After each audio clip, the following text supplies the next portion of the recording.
Pues estos son mis 10 libros favoritos del año 2025 y vamos a hablar de ellos.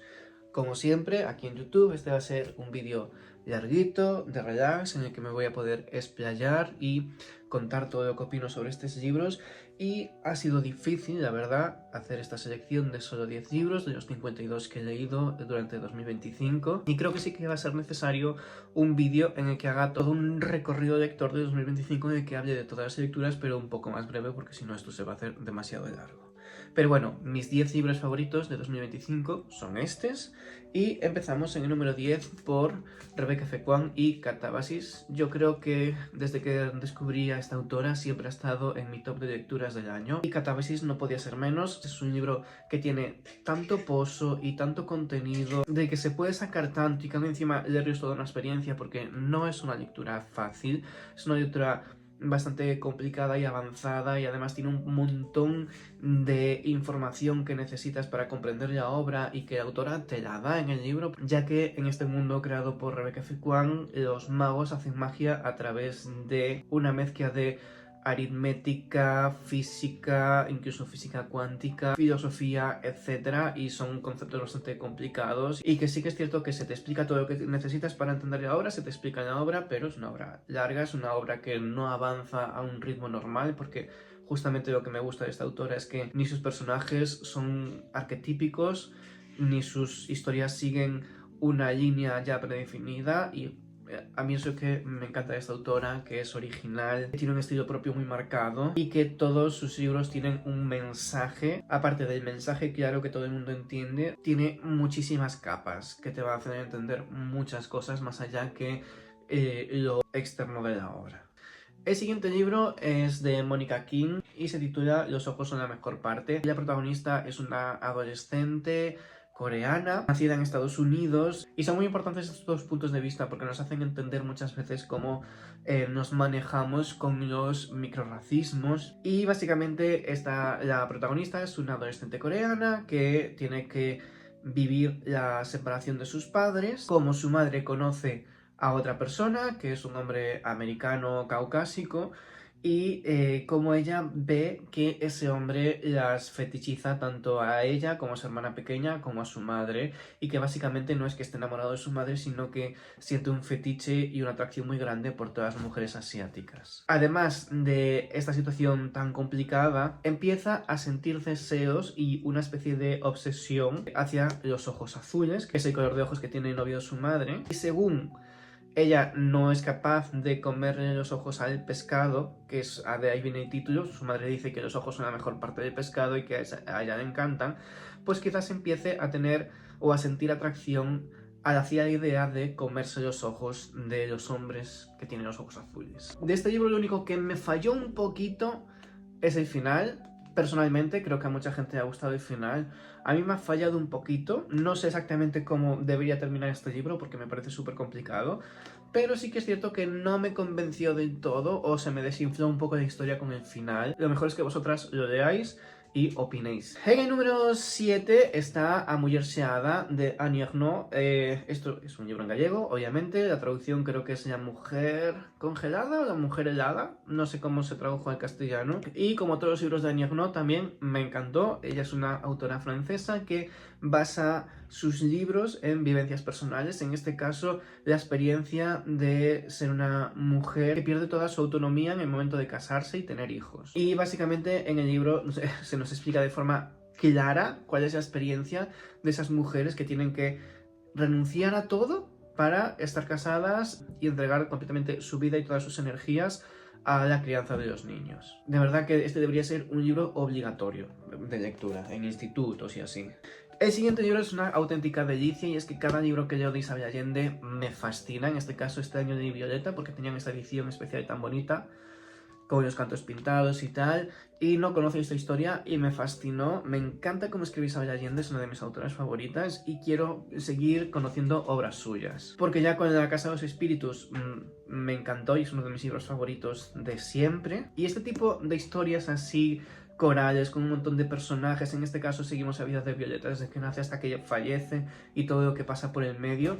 A mí me encantan y me las leo enseguida. Es un libro que se bebe, es interesante, en ningún momento te aburres y me parece un don poder escribir de esta forma, poder escribir algo tan cotidiano como en la vida de una persona completamente normal y que los lectores estemos completamente enganchados a la lectura. Por cierto, creo que se me está notando mucho, estoy acatarrado, bastante acatarrado, así que lo siento si suena un poco mal, pero eso es lo que hay. Y no quería dejaros sin vídeo esta semana. El siguiente libro es Las mujeres Wayward, de Emilia Hart, y es otro libro que me fascinó, me recordó un poco a Las brujas de Mayfair, de Anne Rice, pero tampoco nada que ver, simplemente el rollito de que son como diferentes momentos de la historia. En este caso te cuentan tres historias de tres mujeres Wayward en diferentes momentos de la historia. Ah, mira, aquí está. Las historias son, o sea, la protagonista de la historia de 2019 es Kate, la de 1619 es Alza y de 1942, siglo XX, en medio de la Segunda Guerra Mundial, Violet. Y, por ejemplo, Kate es una mujer maltratada que huye de su hogar y una vez que huye de su hogar al enterarse de que está embarazada y que no quiere que ese hombre, que es un maltratador, sea el padre de la criatura que crece dentro, huye y a partir de esa huida empieza a descubrir su poder. Después tenemos a Alza, que es aquí os digo que fue condenada, acusada de brujería y vemos todo lo que fue el juicio, las injusticias que vivió y todo eso. Y por último, durante la Segunda Guerra Mundial, Violet, que también conoce su historia de cuando era niña y también todas las opresiones que vivía justamente por ser mujer. Y ella quería estudiar, le encantaba estudiar a los insectos y tal, y no la dejaban. Y bueno, lo que tuvo que sufrir después, que tampoco os voy a hacer spoiler. De verdad que es un libro súper interesante y que a mí personalmente me gustó muchísimo. De hecho está aquí en el top 10 de lecturas de 2025. Ya entramos en el top 5 y tenemos otro libro en gallego, en este caso de Pedro Feijó, que es Onde nacen as bestas. Es el primer libro del autor que leo porque no suelo leer thriller, pero en este caso me interesaba mucho porque sabía que la historia estaba inspirada en Roma Santa, que por si no lo sabéis, Roma Santa fue un personaje real que vivió en Galicia y que fue considerado el primer hombre lobo, y de ahí nace la leyenda del hombre lobo. Así que sí, se originó aquí en Galicia, en mi provincia, concretamente en Ourense, y esto es una historia de la actualidad, pero que va a estar relacionada con Roma Santa. No os voy a hacer spoiler, típico libro de thriller que se llama novela negra, como es Galicia Negra o Galicia Noir o algo así. Este tipo de thrillers que se ambientan en Galicia, con la ambientación típica de mi comunidad autónoma, que es preciosa. Y este, pues como además de la historia de Roma Santa, que me interesa muchísimo, siempre fue una historia que me apasionó, y encima, obviamente, ambientada en mi provincia, pues tenía que leerlo, y efectivamente fue un pedazo acierto. Tuve la suerte de poder asistir a la presentación del libro, de hecho lo tengo firmado. Aquí está la firma de Pedro Feijó, y decir que el autor es una persona súper maja, súper agradable y cercana. Ya en el puesto número 4 tenemos Fantasía, por supuesto tenía que ver Fantasía, y ha entrado Una ventana a la oscuridad de Rachel Gillick, que tuvimos la suerte de que Hydra consiguiese los derechos de esta biología y los publicase, porque el anterior editorial que los tuvo, en fin, y la gente con la que trabaja o que pertenece a la empresa, en fin, así les va a la editorial, también te lo digo. Y pues eso, que Hydra cogió los derechos, hizo una edición decente, una traducción decente, y pudimos disfrutar de la obra. Me fascinó, también fue un libro que me leí súper rápido.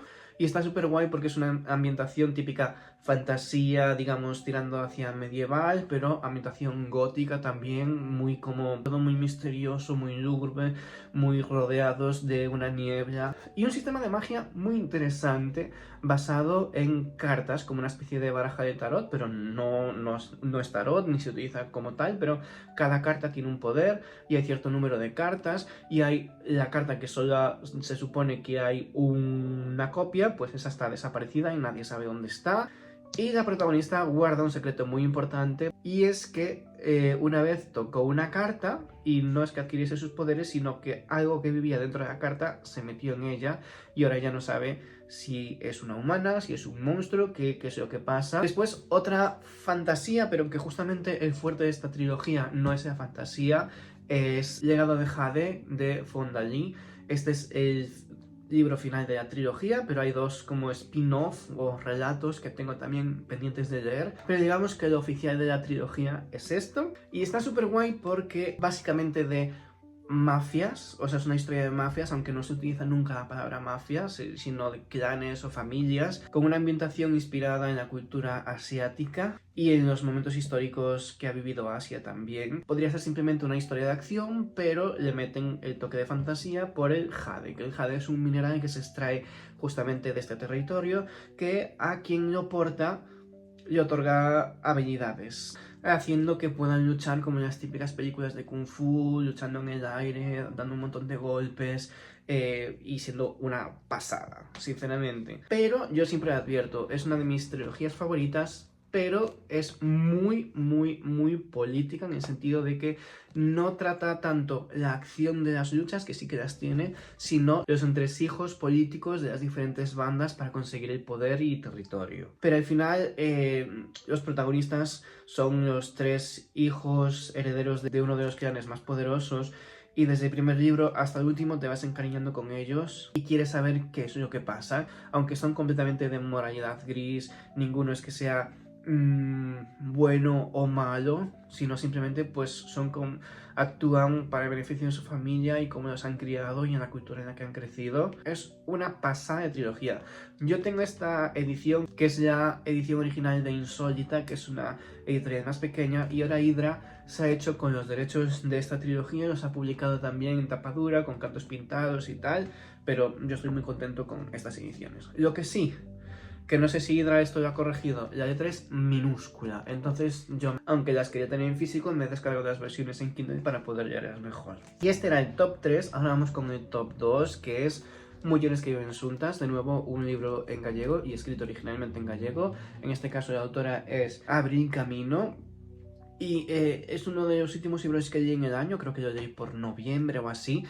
Y me encantó, me encantó. No me esperaba para nada una historia tan sencilla y a la vez que te toca tanto el corazón, y básicamente narra la historia de dos mujeres que por vicisitudes de la vida acaban encontrándose durante la época del franquismo y cómo se enamoran y viven juntas, pero incluso todavía en la actualidad la gente piensa que simplemente son dos amigas que viven juntas, y el libro va dando saltos temporales. Empieza, y esto no va a ser spoiler porque es literalmente el primer capítulo, empieza en la actualidad, en el funeral de una de ellas, y te va contando la historia de cómo se conocieron, cómo fueron acercándose cada vez más hasta aceptar que estaban enamoradas de una de la otra, en una época en la que eso estaba completamente prohibido. Y nos habla mucho de esa invisibilidad que tuvieron que sufrir las mujeres lesbianas, que según los hombres homosexuales o gays lo que sufríamos era violencia, en este caso ya sufrían invisibilidad, y hay gente que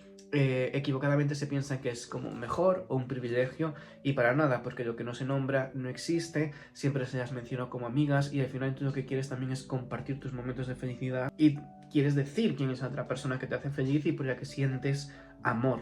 Y de verdad que es una historia súper recomendable. Sabemos cómo termina porque termina en el funeral de una de ellas, pero el final de la historia es bastante épico también y a mí me encantó. Y por eso está aquí en el top 2.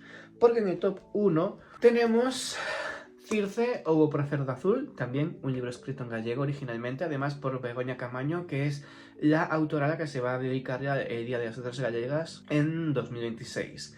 Y sí, estamos hablando de Circe. Sé que Circe se hizo súper famosa por el libro de Madeline Miller, pero en este caso la autora gallega nos propone otra historia alternativa muchísimo mejor. Todavía tengo que leer Circe de Madeline Miller, pero yo creo que esto es imposible de superar.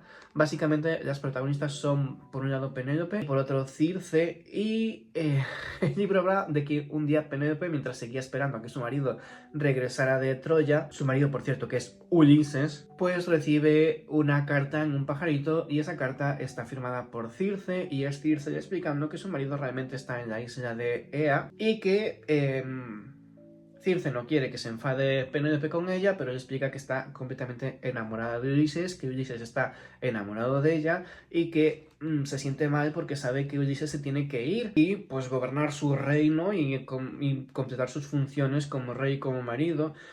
Y me parece un libro tan honesto, tan sincero, tan de desnudarse el corazón, porque entre las dos empiezan a mandar cartas y básicamente el libro va de eso, de las cartas que se mandan la una a la otra. Y desde el minuto uno entienden que las dos no son rivales, que no son rivales una de la otra, que ninguna tiene culpa de nada, básicamente. Pues Circe está enamorada, Penélope está cuidando un reino que no es suyo y que se va a venir abajo, ya sea porque su hijo se rebela o porque tiene un montón de pretendientes que se quieren casar con ella para conseguir el reino. Y lo que consigue la autora de una forma magistral es situar a dos mujeres completamente ignoradas de la historia y que simplemente servían para ser el interés amoroso de los hombres en la Odisea, pues situarlas a ellas en el centro, entender sus sentimientos, que se puedan expresar y conocerlas muchísimo más en profundidad. Y de verdad que es un libro que me ha fascinado, está aquí en el número 1, es mi libro favorito de 2025 y para los que me conozcáis un poco sabéis que no suelo disfrutar los libros de romance, no me gustan los libros ñoños, no sé, pero este libro y esta autora tiene algo especial que hay que reconocérselo y además estoy tan contento porque es un libro que me recomendó una amiga y que yo fui, pues sinceramente, algo reticente y ¡buah! Lo que me he encontrado aquí es brutal. Y estos han sido mis libros favoritos, espero que os haya interesado el vídeo, espero vuestros comentarios y que en el vídeo anterior me olvidé de decirlo porque ya no me acuerdo de ser youtuber, acordaros de darle like, compartir y suscribiros al canal. ¡Chao!